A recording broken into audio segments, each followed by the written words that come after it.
Depende, sir. Wala naman ginapili sa tao kung mayaman siya or gwapo siya. Hmm. Balang pangit siya, basta importante marespeto. O Basta, kuan siya ba, kanang residido, sincere. mm. Charot. Sincere. Ano po ba status nyo? Hiwalay ka na o byuda?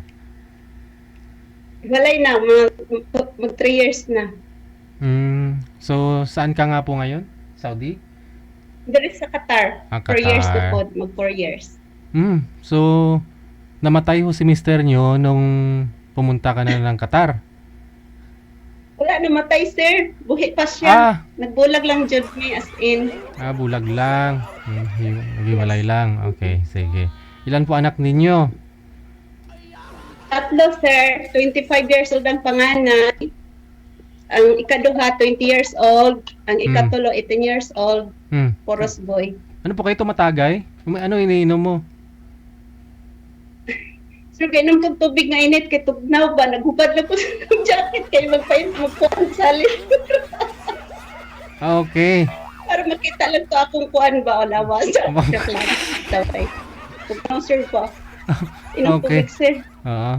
Kala ko tumatagay ka ng ano. Mm.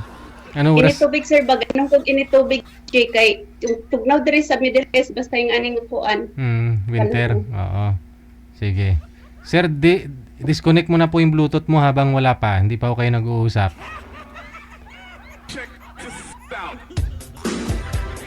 Saglit lang ha. Saglit lang po. Saglit lang. Manager, na i-test mo po ba yung signal, yung audio ni Boy? Wala ko siyang audio oh. Andiyan na ho si Boy, no? Si Rinan. Madilim po kayo, Rinan. Humanap po kayo ng ilaw. No? Lumipat po kayo ng pwesto na mayroon pong ilaw.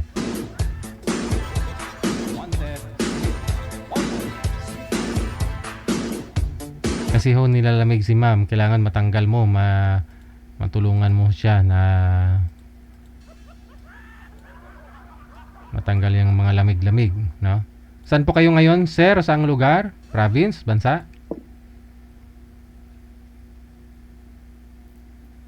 Hello? Narinig niyo po ba, ma'am? Hindi. Wala man boses. Kaya nga, naka-bluetooth kasi Ano siya ko? eh. Sir Renan, saan po kayo ngayon? Ito po sa Laguna. Nasa Laguna. Okay. Wala pong kayong asawa, girlfriend ngayon? Wala po, sir. Timer start. Pasok. Wanted, sweetheart. Good evening, sir. Ito po. Kamusta, sir? Okay naman po. Kayo po. Taga naman. Ako taga Davao sa Agusan del Sur, Butuan. Taga saan? Butuan. Sa Agusan del Sur, Butuan. Ilongga ako, Ilongga. Longga. Basta naman kaya, ma'am. Okay lang, kalayan sa Ginoo. Sityo mo na yan. Butuan City. Ilongga eh. Hindi ka man kaintindi ng kuano, Bisaya or Ilongga. Good evening, DJ. Good evening. Si Sir ho, nawawala yung signal. Wag Ganit. niyo pong hawakan yung cellphone, sir, kasi pag hawak-hawak mo, nawala po yung signal. Wala po kayong papatungan dyan. Sa labas ka, no? Wala po kayo sa bahay ninyo?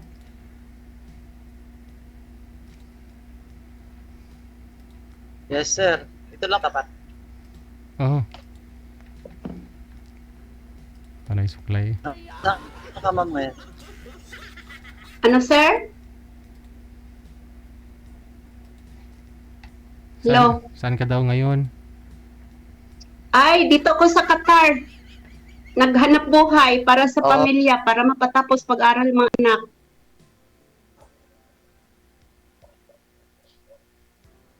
Bakit ikaw, sir? Anong trabaho mo ngayon?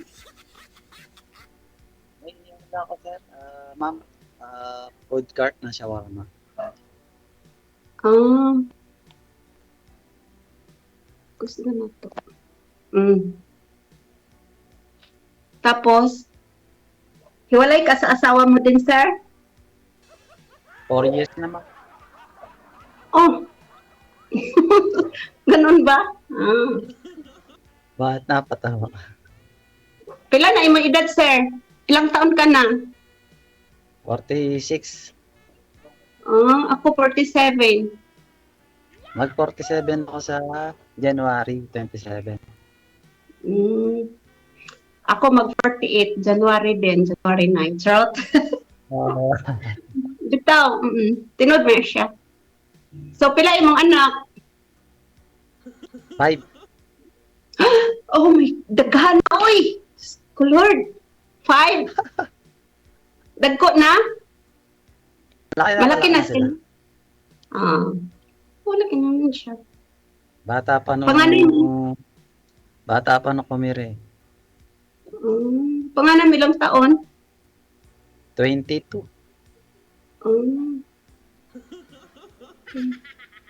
Yung Dami-dami bunso din. ko 12 years old.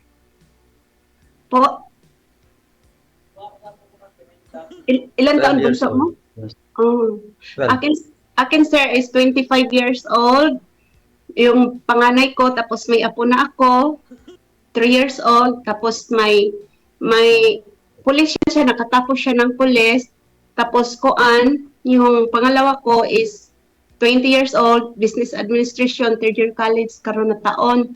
Yung pangatlo ko is koan, politician, ang kuha niya, first year college pa. Mga professional na pala anak.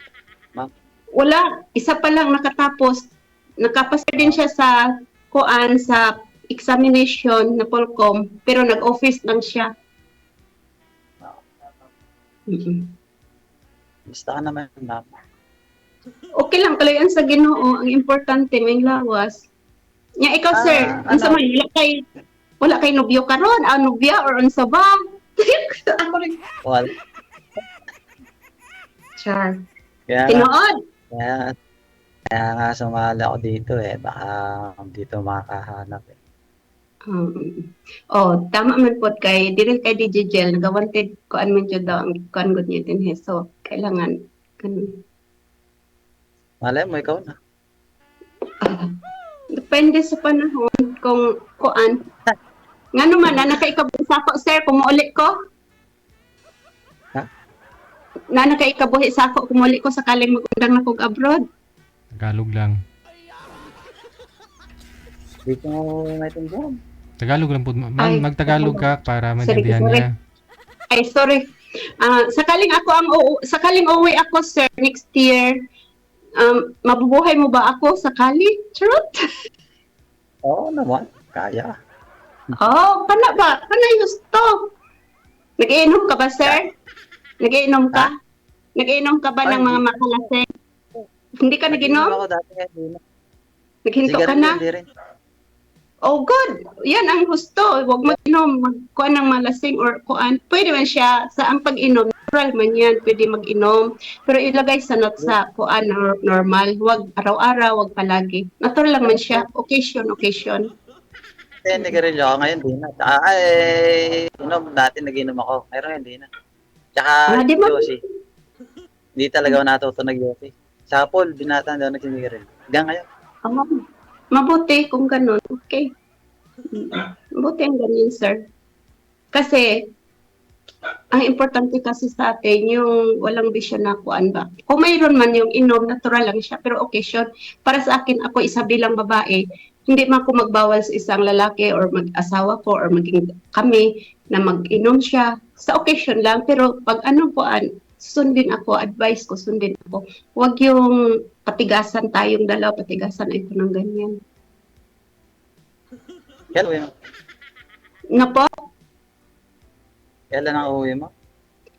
sa kuan pa, 2027. Malayo pa, sir. Kaya mo? Charot. Oo. Oh. Kayanin.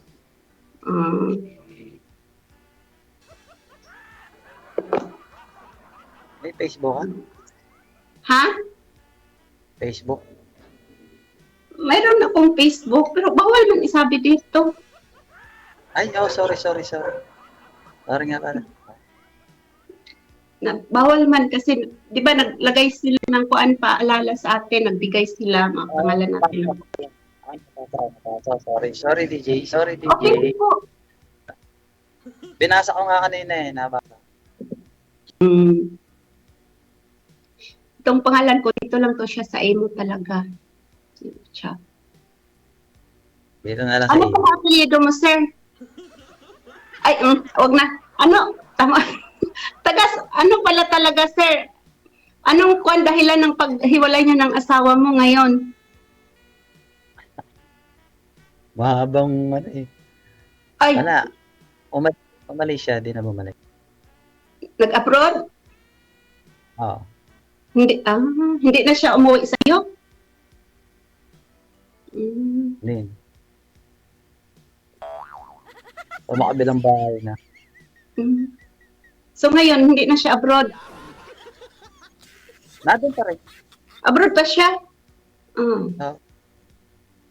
So, Wala. Matagal na kaming walang communication. okay lang. Pinabayaan ko na. Pero nag-usap kayo ng paghiwalay ninyo ng maayos, wala bang problema sa paghiwalay ninyo, nagka-understanding kayong dalawa. Mag-ano na kami. Yung ano namin, usap mo. Okay. Kasi ako din, sir, sa akin din, kasal ako sa asawa ko, Hindi na kasado kami talaga. Kasado din kayo ng asawa mo?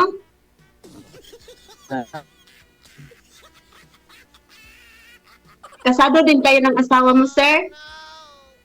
Hindi. Hindi? Oo. Kaya pwede. Ba't nawala, sir? Kaya pwede magpakasal anytime. Ambot sa langaw. Ay, ganun pala. Nawala man, Sir DJ. Ako, sir, kasado ako sa asawa ko, pero naghiwalay kami ng asawa ko. Magpo 4 years na kasi dahil din sa mga siguro, sa mga padala ko, ganun lang. Ganun lang ang dahilan. Pero walang as in na malaking problema. Pero siyempre bilang OFW, nagsakripisyo kayo para sa pamilya nyo sana. Pero ganun, parang nabaliwala. So, Bali, parang dumating siguro sa punto na naghiwalay talaga kami. 1 year lang ho, ma'am, no? Bali, 4 years ka na pong nasa abroad. Sir? 4 years ka na pong nasa Sa akin abroad naman. ngayon, tapos 1 taon ka pa lang dyan, may mga maliin na, may naghiwalay na kayong dalawa. Dahil po sa padala mo ba? Hindi, sir DJ, 10 years na ako nag-abroad. Di ba sabi mo, 10 years. dyan sa Qatar, saan ka nga po ngayon? Qatar, okay. Bali 4 years ka pa lang dyan, di ba? Sabi niyo po kanina. Tapos, 3 taon pa lang ho kayo naghiwalay. So, matagal na, matagal ka na nag-abroad, okay naman ho sana. Nung dyan ka na, saka pa lang ho kayo naghiwalay. Sa Saudi pa ako, sir. Sa Saudi pa ako, nakuan ko na talaga yung mga padala ko na hindi na ayos, yung mga padala ko, ipanegosyo ko, hindi niya ginawa, ganun. Alam niya ng mga anak ko.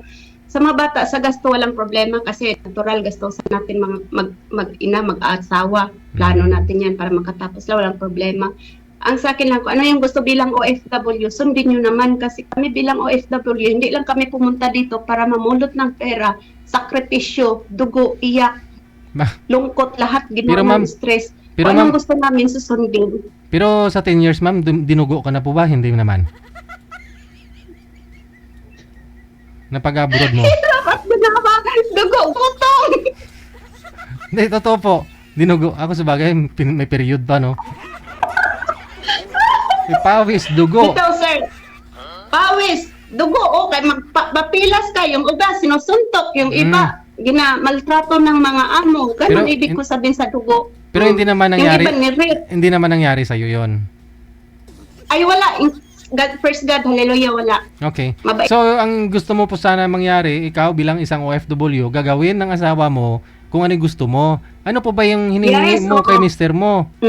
Ano po ba yung pinapagawa mo sa kanya? Sir DJ, pinapadalhan ko siya ng pera for 21,000 para pang negosyo. Mhm. Padalhan ko ng pera para ipataas sa bahay namin. Wala. Kasi palagi lang magsabi sa sunod hanggang sa pag-uwi ko walang nagawa. Wala pa O, wala pa ba saan? siyang trabaho? Wala siyang trabaho dito sa Pilipinas? Naghinto siya ng trabaho mula nung nag-abroad ako. Yun lang. Pero sa akin, Sir DJ, okay lang naman. Wala namang problema ang maghinto kasi natural, nandyan lang pa rin siya sa bahay. Mm. Nag-asikaso sa mga bata. Ang sa akin lang, tulong ka, hanap ka ng paraan habang may nagpapadala sa'yo, diskarte ka para mag-akyat din yung kuan para pag kailangan mag-uwi ng asawa mo kasi minsan pagod din. Yung parang gusto na namin mag-uwi tapos di ka pa mag-uwi kasi walang pera. Balik ka na naman ulit. Yan. Ibig ko sabihin. Yan isa din na marang nakuan ako. Kaya naghiwalay kami talaga. Pag uwi ko doon, nakipaghiwalay na ako sa kanya. Nag-usap kami ng mga bata. Ganon.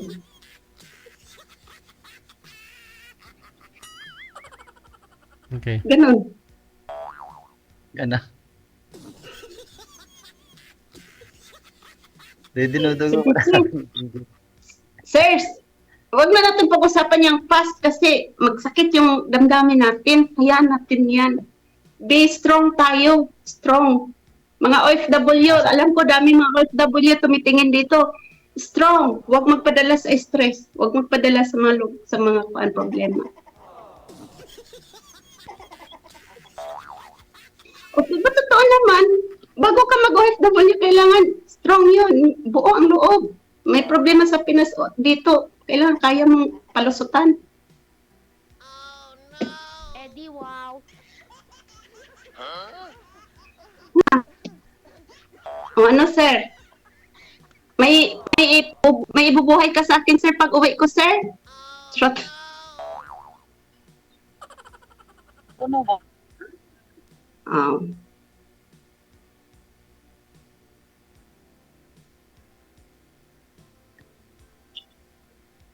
Oo. Isa din yan yung kuan sa atin sa isa't isa kada tao may pagkasundo. Pag hindi ka kakaunawaan, bakit hindi ka kaya yan? Ito man yun.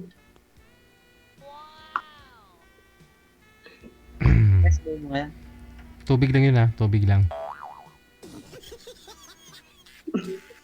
Mainit kasi dito, malamig kasi dito. So palagi ako may tubig, nilagay na init tubig.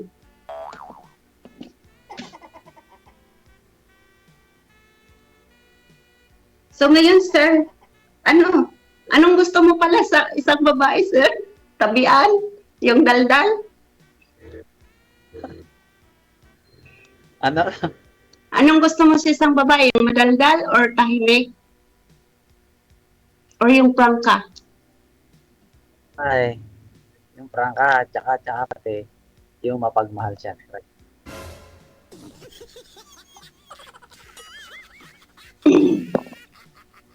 Kaya mapagmahal gusto mo, kaya iniwan ka ng asawa mo kasi mapagmahal.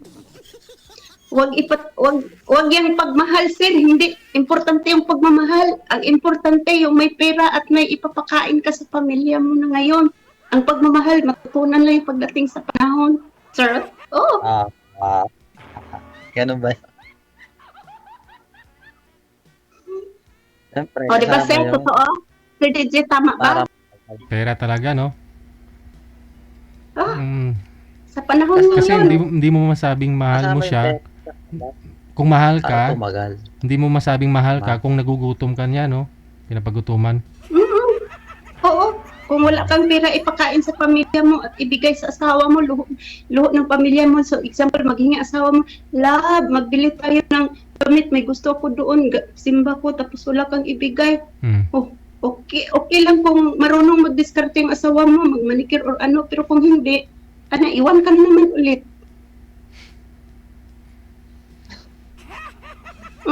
Ang babae ngayon sa totoo lang, hindi naman sa ganun. Kasi sa side kasi ngayon, sa panahon ngayon, ang babae ngayon, para lang sa akin, hindi uso ang pagkita mo sa isang lalaki, uy, mahal ko siya. Love.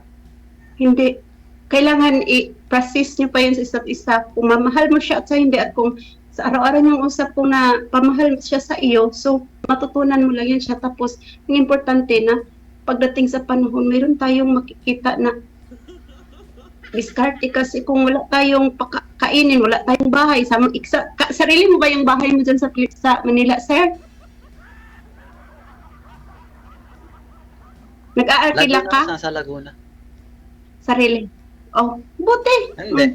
Kasi sa panahon ngayon, gaya dyan sa Manila ha, sa isip ko lang nakikita ko kasi Mindanao ako eh. Dami talagang nag-arkila. Sobrang mahal pala dyan. Yeah, plus arkila mo pa, paano na lang yung kakainin, bigay mo sa pamilya mo kung mag-arkila ka pa. Kahit maliit, basta sarili. Sa'yo? Sarili mo ang bahay? Sarili mo talaga ang bahay? Rin, Di mabuti. Good job sa'yo. Dito ka titira. Sige. Pag-uwi mo. Basta wag mag-arkila. Ayaw ko yung mag-arkila kasi hirap din yung mag-arkila ba. Sa totoo lang, mahal talaga din sa Manila. Okay lang doon sa amin. Medyo brato lang. Mura. Mahal talaga. Mahirap pa tayo pag-market. Oo. Totoo man yan. Tapos, sa panahon ngayon, ako, wala ng pera dyan. Kasi ubos na ng kontrakt. buhaya. Ang Corruption. daming buhaya dyan. Ubos na. Sa amin, sir, ang buhaya dun sa amin, yung pinakamalaki, yung silulong. Pinakamalaking buhaya yun, di ba? Yung silulong buhaya. Pero namatay na yun. Pero ngayon, may buhaya dyan sa Manila, dyan sa inyo. Sobrang dami talaga. Naglalakad. Tao naman ang buhay dito. Kaya, mabuti yan sa'yo. Mabuti yan sa'yo. May sarili kang bahay. Hindi mahal yung arkila. Yan, patuloy mo yan. Mag-diskarte para sa pamilya. Tapos dami pa ka namang anak, sir. 5. Nako! Dami-daming. Ang nag-aaral man yan, nanay nila. Doon tagtira. Tapos syempre ako, binibigyan Hindi sa'yo nagtira. ko din sila syempre. Mm. Yung bunso Oo, ko. natural. Natural yan. Magbigay ka talaga bilang ama, ina. Magbigay talaga yan sa kahit sino na mga anak. Kung naghiwalay kayo, obligasyon nyo talaga kahit hindi kayo kasal ng asawa mo, bilang asawa, obligasyon mo talaga magbigay ng pera sa pamilya mo, anak. Kaya tama yung ginagawa mo. Kaya patuloy mo yung kabutihan mo, sir. Lalo na hindi ka nagiinom. Wala kang sigarilyo. O, good job na yan. Buti na yung ganun. Ganyan kasi ang mahahanapin ng mga babae. Ganyan ang taong hindi nagbisyo, hindi nanigarilyo, hindi nag-iinom. Pero para naman sa akin, okay lang mag-inom. Occasion lang. Pero ayaw ko din sa sigarilyo. Never ako nanigarilyo. Kapag yung binata ko. Nakita din nga sa itsura mo kasi 46 years old ka lang. Hindi ka matured. Iba, 39, 30 plus pa lang. Parang 60 years old na. Isa din yan kasing makasira din sa katawan ng tao.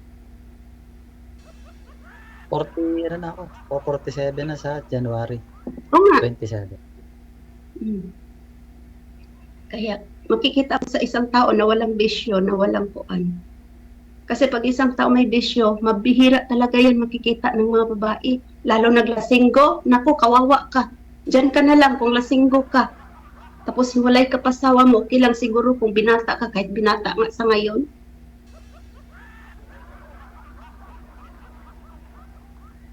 So sir,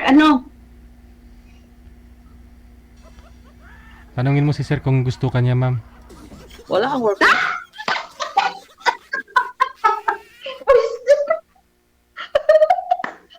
Ngani, gusto mo daw kuno ako, sabi ni Sir DJ. Oh, Joke lang yan, sir, ha? Nagsunod lang ako, alam ko man joke lang yun, pero joke lang. Patawa lang tayo dito ba? hindi. Oh, ito naman. yun na po kasi signal niya eh. Kasi marami na kasing sinasabi si ma'am. So baka mamaya hindi rin siya type ni sir. So sayang lang din, di ba? Gaya sa akin, may asawa, may hiwalay, may anak 3, Hmm. matanda na. Hindi nga importante yung nagkaasawa at nagkaanak. Ang importante, kakaunawaan. Mm-mm. Tama din. Oo nga, sir, no? Tama yan. Yung nagkakaunawaan ang importante, hindi yung nagkaasawa, nagkaanak. Mm. Wala kang anak, hindi mo magkakaunawaan. Eh, di wala ding ano yun, saysay. Mm-mm.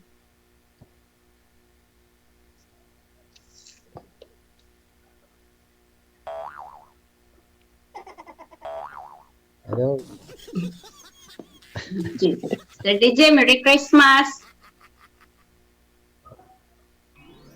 Merry Christmas. So sana maging Merry Christmas ninyo, no? Connected na po kayo dito. Ipagpatuloy po ninyo ang pag-uusap ninyo. O, sige. Okay. Thank you, thank you. DJ, ha? Salamat. Salamat. Bye. O, sige, bye-bye. Thank you, sir. Thank you kaayo.